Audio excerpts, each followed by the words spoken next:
132년 전 동학농민혁명 참여자의 증손자까지 연 120만 원을 지급한다고 합니다. 나경원 의원이 결국 참지 못하고 폭발해 따져 물었습니다. 네, 총리님. 어제 국가 채무, 국가 부채 때문에 좀 고생하신 걸로 알고 있습니다. 저희 야당 입장에서는 다른 것이 아니라 지금 국가 채무가 급격하게 증가하고 있고 이것이 장기적으로 우리에게 부담이 되지 않느냐. 그리고 아까도 제가 그런 취지로 이재명 정부의 지금 재정 운영이라든지 이런 부분에 대한 지적을 한 것이었습니다. 근데 제가 오늘 결국 지금 이제 나라빚이 너무 급격하게 증가한다는데 제가 오늘 기사를 검색하다 깜짝 놀랐습니다. 그 전라북도가 전라북도 지방정부에서 동학농민혁명 유족에게 연 120만 원씩 준다는 기사를 봤습니다. 보셨습니까? 제가 그 기사는 아직 못 봤습니다. 그래서 지금 132년 전의 동학농민혁명 참여자의 유족에게 1인당 120만 원. 그래서 대상이 증손 자녀까지 723명이라고 합니다. 동학농민혁명을 제가 폄훼할 생각은 없습니다. 그러나 지금 이 시점에 그리고 이런 정도의 돈을 주는 것이 맞을 것이냐. 그러니까 벌써 이런 얘기가 나와요. 그럼 뭐 임진왜란 유공자도 만들지. 보훈처 장관님. 6.25 참전 유공자 1년에 얼마 드립니까? 월 49만 원씩 나갑니다. 월 49만 원씩이요? 네. 자, 저는 이 6.25 참전 유공자 제1, 연평해전 뭐 우리 많은 유공자들이 있는데 실질적으로 지금 동학농민혁명 후손, 증손자에게 주는 것이 과연 맞을 것이냐 이런 생각이 듭니다. 게다가 전라북도가 지금 재정자립도가 얼마나 되는지 혹시 우리 기획예산처 장관이 아실까요? 전라북도 재정자립도 얼마나 됩니까? 지방정부의 재정자립도 자료는 제가 갖고 있지는 않습니다. 다만 의원님 저게 국비입니까? 지방비입니까? 지방비로 하겠다는 뜻이죠? 그렇죠. 그런데 네. 제가 지금 말씀드리는 것은 결국 아니 그 앞에서는 국가 채무를 말씀하시길래 제가 드린 말씀입니다. 아니 제가 나라빚도 이런데 지방빚도 이렇게 되고 결국 전라북도 재정 자립도가 실질적으로 23.32%입니다. 그럼 나라 돈 들어가죠? 전라북도에 들어갑니까? 안 들어갑니까? 그러니까 제가 질문하는 거죠. 기획예산처 장관님. 의원님 아니 전라북도가 돈을 왜 그 국가 채무 관련해서 아까부터 도입 부분도 그렇고 좀 전에 그런데 재무 자, 제가 질문한 거에 답하세요. 예, 그러니까 결국은 지금 아니 의원님 말씀 중에 제가 보기에는 사실관계 다른 부분이 많아서 그렇습니다. 아니 사실관계가 뭐가 다릅니까? 장관님 제가 드리는 말씀은 나라빚도 늘어나는데 지방 정부도 이렇게 쓰는 것이 맞느냐 우선순위가 맞지 않다라는 것을 말씀을 드리는 거고요. 제가 하는 것이 틀린 부분이 있으면 나중에 말씀하세요. 이렇게 하죠. 우리 나경원 의원님 국가부채에 대해서 좀 이따가 그 기획예산 그러면 지금 장관님 나라빚이 증가 안 되는 제가 충분히 드릴 테니까 먼저 나라빚이 나경원 줄었습니까? 저에게 발언 기회를 충분히 주십시오 그러면. 제가 드릴 테니까 나경원 의원 질의해 주십시오. 자, 국방부 장관님, 호남 반도체와 관련해서 결국 광주 군공항 이전 문제에 대해서는 주한미군하고 협의해야 되는 것이잖아요. 네, 이 부분에 대해서 협의 언제부터 시작하셨습니까? 지난 6월 하순경으로 기억됩니다. 6월 하순경. 그러니까 이 발표하기 전부터 했다. 반도체 클러스터 민관 합동 회의 하기 전에 아닙니다. 시작을 했다. 그 후 같습니다. 제가 정확히 기억 안 나는데.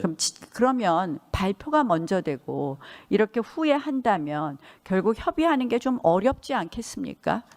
저는 이제 호남 반도체에 대해서 저희가 걱정하는 것은 우리 환경부 장관께서는 뭐 물 문제나 용수 문제나 전력 문제나 아무런 문제가 없다고 하지만 저희가 보기에는 매우 부족한 부분이 있고 결국 이러한 부분의 조건도 성취되기 어려운데 또 이제 광주 군공항 이전 문제도 실질적으로 보면 이 광주 군공항 이전이 나오면서 이제 주한미군 철수 제7공군 박살내자 이런 게 나오는 거예요. 호남 전당대회 앞두고 광주 전당대회 앞두고선 뭐 이 민주당의 핵심 시민단체에서 제7공군 박살내자, 주한미군 철수 끌어내고 철수 나오고 대통령은 속도전 전격전 지시하고 이 타임라인을 보면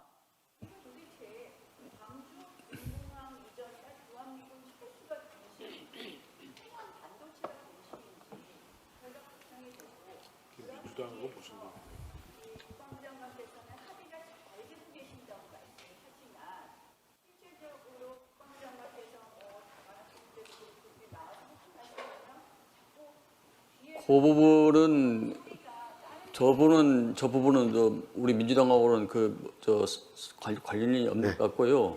잠깐만. 네. 네. 예.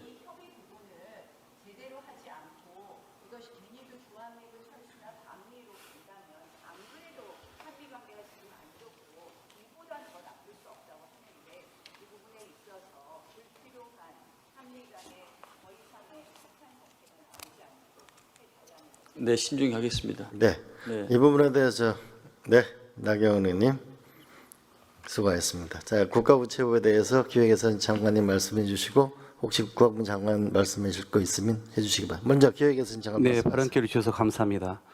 나경원님께서 얘기하신 국가 채무와 관련해서 국민들께서 사실관계를 정확히 아실 수 있도록 제가 간단히 좀 설명을 드리겠습니다. 국가 재정이 과연 지속 가능하냐 지속하지 않느냐는 국가 채무의 속도만 보지는 않습니다. 과연 그 지출이 효율적이냐, 또 GDP는 성장하고 있느냐, 이자 지출은 감당할 수 있는 능력을 갖고 있느냐, 부채 규모는 어떠냐, 이걸 종합적으로 보면서 판단을 해야 됩니다. 그런데 이 일부분만 가지고 이것을 확대 해석하거나 과장해서 얘기를 하면 국민을 호도하는 것입니다. 그래서 저는 그런 점에서 국가 부채의 절대 수준 또는 상환 능력 이런 것을 함께 보지 않으면 재정의 현실을 왜곡하는 거다라는 전제하에 말씀을 드린 것입니다. 우선 국가 채무만을 절대시 여기면서 최우선시 여기면서 그러면서 위기 시에 소극적으로 재정을 운영했던 윤석열 정부를 한번 생각해 보시기 바랍니다.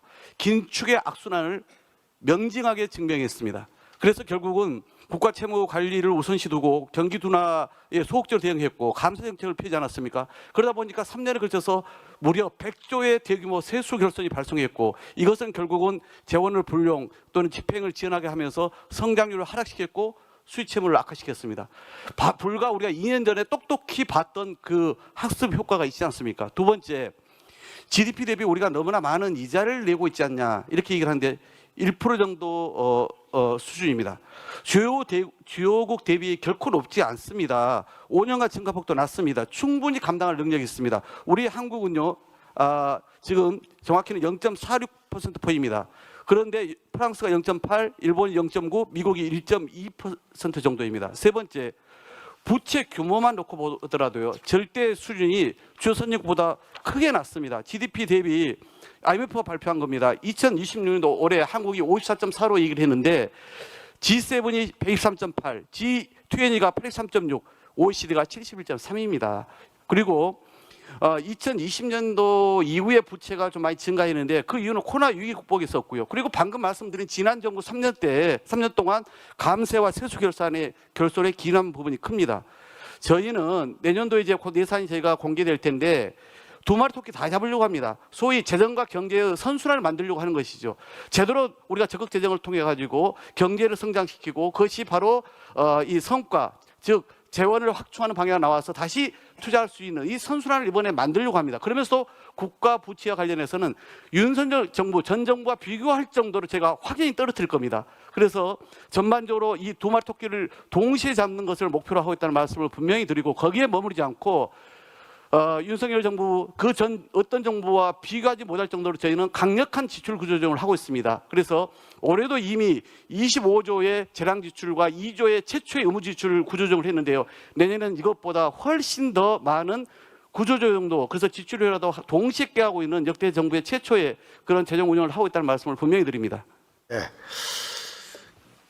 기획재정은 말씀하셨는데 어제 박수영 의원님께서 우리 국가부채 문제에서 D1, D2 그러니까 국제 표준을 명확하게 하고 여야가 바뀌게 되면 국가부채의 기준을 달리하는 부분을 이번에 정리를 깨끗하게 하자. 이런 부분은 우리가 앞으로 과제라고 보고요. 우리 기획재정 말씀 잘 들었습니다. 우리 국방부 장관이 하실 말씀 계세요? 네, 한미 연합 방위 태세에 공백이 없도록 신중하고 긴밀하게 협의하면서 추진해 나가겠습니다.